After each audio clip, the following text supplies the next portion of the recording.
Hello. Hello. Right, lockdown cooking again. So we've raided the cupboard and we're doing pilchards on toast. Lovely. No, we're not. Spuds, you normally got. Dinner pilchards if you got them before the shelves emptied. And a few other bits in it you can see behind. Cooking. Look at all that. Yeah. Bomb site. I have 3 ingredients. You were asking what you've got to do tomorrow, didn't you? I ain't doing that. I ain't. So we're going to do pilchard fish cakes. Spicy, of course. Spicy pilchard fish cakes. So let's go and see. Now the breadcrumbs we've already got in the cupboard again, so they've not been bought specifically. Chilies already in the fridge. It's the freezer then. Everything. It's all bits that we've got in. So we're going to see if we can do spicy pilchard fish cakes. See you in a minute. Right, ingredients. Tin of pilchards, already been cut in half, all the bones took out, any yucky bits. Where's the tomato sauce? They're done. These ones in brine. Oh. The tin I held up was tomato sauce, because we had 2 in there, but I don't want tomato flavour in here. So, pilchards, I'm going to mash them up in a minute. Some mashed potatoes, roughly mashed, because I'm hoping they're going to hold a bit better like that, and more texture. Fried some onion and chilies so that they're soft. Again, should help holding it together if they're not hard. Handful of chopped parsley. We're going to put some garlic granules in. There's not many left in there, look. Some salt. And then we're going to make the fish cakes in the flour, in the egg, in the breadcrumbs. Now these are panko. Was it panko? Yeah, and some normal gluten-free breadcrumbs, so it should have a good texture. Now there's also going in there half a juice of a lemon, half a lemon juice, half of a lemon juiced. Is that right? Yeah. The juice of half a lemon. Yes. That's it. We got there, and the rind as well. Not the rind, the zest. Yeah. That's going to go in as well. So we're going to mush these up, mix it all together. We'll do that on camera so they can see it. Yeah. Do you want any chili powder in as well, or paprika or anything? No, I can always put chili sauce on it. Right, that's it then. We'll go for that. So, mushing time. Just break this up. I don't want it too fine mushed up because we want bits of fish in there. You can use any fish. If you've got tuna, do that. Chunks will be good. Oh, I ate the tuna for dinner. Yeah, no. You're having pilchard, so it's a good job. And again, even if you're using tuna, get the chunks, not the mint. You can use the minced up, but it's better if you get chunks of fish. Or if you've got any fish knocking about in the freezer, thaw it out, break it up, job's a good one. And that, I think, will do. So we get plenty of big chunks in there. Now the spuds that we've got, I don't know if we're going to need them all. Let's put the juice in. That's the lemon juice. Onions and the chilies. Oh, the washing's going down already. Stacking up over there though. The parsley. And some salt. Yeah, just a bit. Garlic granules. And now we add the spuds a bit at a time so we make sure we've got the right texture. I think I might need it all. This is going to make about 6 to 8.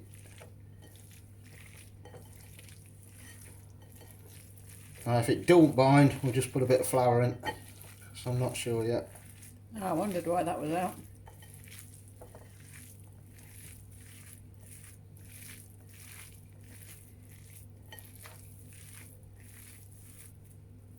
You would have used gloves, wouldn't you? Yeah, You don't like yucky bits on your just do fingers. me. Fishy fingers. Minging. I like fish fingers. I do in a sandwich. Captain Birdseye. Yeah, but you don't have tomato sauce, do you? Nope. You can't have tomato sauce on fish fingers. Lots of vinegar.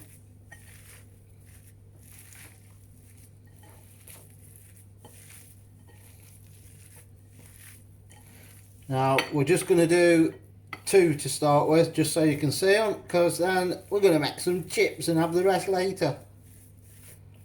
Well, I am. Nice chips as well, you see them in that pack. Big whackers. You can look at them and start drooling while you got your lettuce, leaving tomatoes. So,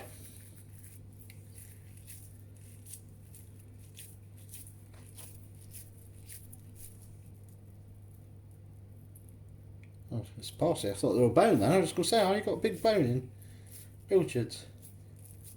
Flatten it out, shape it.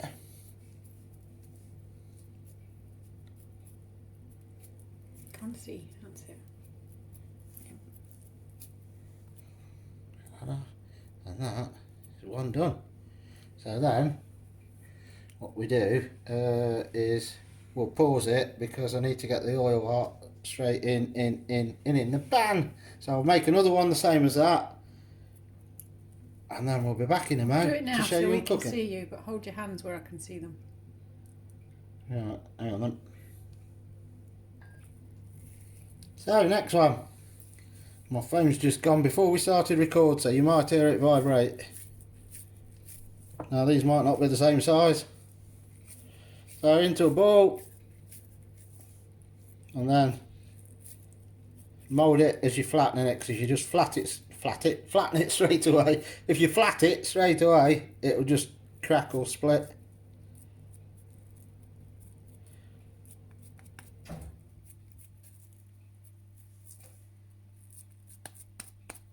Perfect. And there's 2. Oh look, same size as well. Gee. So, another pause while the oil gets hot. Right, it made 6. That's 1 tin of Pilchards. I keep going to say tuna. All roughly the same size as well. Your spuds, you should know roughly how many you're going to need. But if you've got any left over because you've done too much, you can do another lockdown recipe. So, let's see how we go. The flour.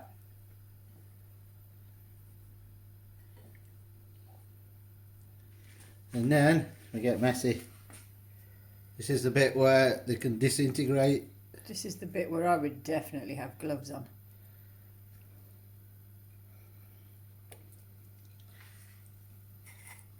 In the breadcrumbs. Ooh, we should have put chili flakes in the breadcrumbs. Yeah, there's an before. idea for them. And then, carefully, I'm moving away.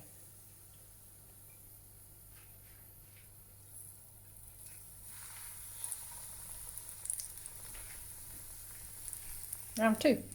round 2, let me wash my hands while you natter to them. What do you do? That's tea. That's tea. That's lots of washing up. So, second one. Or that one. In the flour. Obviously make sure the oil's hot but not red hot, because the breadcrumbs will burn.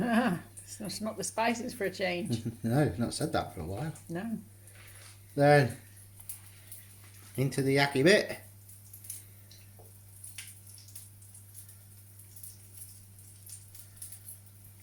Into breadcrumbs. You could make your own breadcrumbs if you want, easy enough.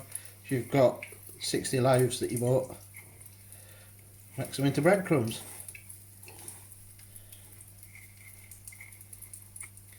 And then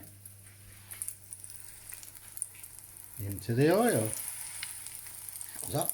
And that's it. That first one looks brown already on the bottom. Yeah, turn it right down. We just want them to cook gently now. We're going to move it onto the small burner and just let them cook. Then carefully turn them over. So we'll be back in a moment. Alright, I'm going to turn that. I'm going to turn that. They will need a couple of turns to get them cooked properly. You could put deeper oil, but what I'm bothered about is if you have it too deep and they don't cook quick enough to seal it, the spuds are just going to go purr, and it's just a mess in the pan. So can you brown these breadcrumbs and what have you and then finish them off in the oven just to get them warm? That's 'Cause what all we're going to do with the next ones. We're going to Yeah. seal them like this with the oil and then put them in the oven when the chips have been in a bit, and it should all be cooked at the same time. So your ingredients are already cooked, aren't they? Yeah. You just want it to brown the breadcrumbs and then everything's done. Because it's not like you're cooking raw meat. Yeah. Obviously fish, you've got to make sure it is cooked, but even though it's pre-cooked, that makes sense. Kind of. You can't hear me now because our kitchen is 1.5 miles long. And I've just done it in 30 seconds. Yeah, right. Turn that down again, we don't want them to burn. This is me cooking, not you. Smells nice. Just check that they're not going really dark brown. Now we're having them with chips and probably a bit of salad as well. Or you could just have salad, or you could put them in a cob and have a whacking fish cob. That'd be really nice. You could use smoked fish, put a bit of smoked paprika in there as well. So we're going to keep turning these and we'll be back in a mo, so you'll get fed up hearing her voice. Right, what we did was stand them on the side because they're thick enough to stay upright, but just be careful. If you try that and they're not thick enough, it's going to flop back down and splash hot oil everywhere. So if you want to get around that, put more oil in so that you're about halfway up the fish cake with oil. And then you just need to keep turning them and it'll cook it all evenly, but I just wanted to shallow fry them. So, them look done to me. Asbestos fingers. Oh.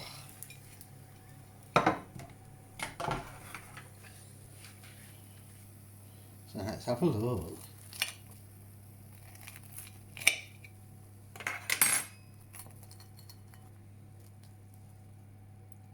That. That homemade Pilchard fish cake. We're going to go to the table because these need to cool slightly, and then we'll tell you what they taste like. Right, we're at the table. Got paint on me. Ain't on me. Been decorating and forgot to paint the wall, did her arms instead. Right, let's see what they're like then. No sauce going on them. There might be a bit of salt in a minute.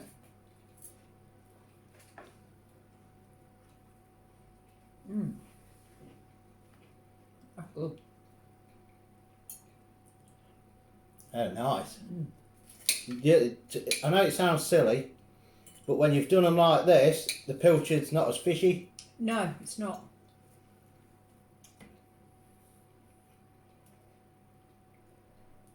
Oh, really nice, because the parsley helps to cook through the oil, the chilli does, and the lemon does. So, you know pilchards are good for you. So if you put off because they're strong smelling and they're oily, if you do this with them, wicked. Yeah, they don't taste strong. How much do we think they cost then? Tin of pilchards is what? Just over a quid for the... If you get, I don't know if you can get cheap supermarket out, but probably about £1.5 quid. If you make your own breadcrumbs. You're probably looking at less than £3. Yeah, £1.50 for the pilchards. The rest was store cupboard stuff, so we can't put a price on that because we've had some of it ages. So yeah, we have. So if you're using store cupboard stuff, then a lemon, 30p. Yeah. 1.80. Your breadcrumbs, or make your own. Couple of slices of bread. Yeah, so you're looking. Even if you go out and buy the parsley fresh. So yeah, I mean you've got 6 there, and you can see the whackers. You can see the whackers. Look, I just realised. That's my hand. Yeah, they are massive. That's how thick. Really thick as well. So I'd say you're probably looking at what? Oh, well, you work it out. I'm having a bit more. Probably 50p each. Yeah, £3 then. At the most. I did say that. Yeah, at the most. Probably even less. These are really nice as they are, but if you put chilli sauce on and dip them and stuff like that, tomato sauce, or you could use the ones in tomatoes and just put a teaspoon of the tomato sauce out of the tin in there. Not a lot because it'll be too mushy. Very good. They are really nice. Yep. That's a winner. Yep. Really, really nice. You can try that. Store cupboard stuff. 95% of it was anyway. Yeah. So cheap. Another lockdown cooking recipe for you. Try it. You'll love it. Go raid the cupboard. See you later. See you later.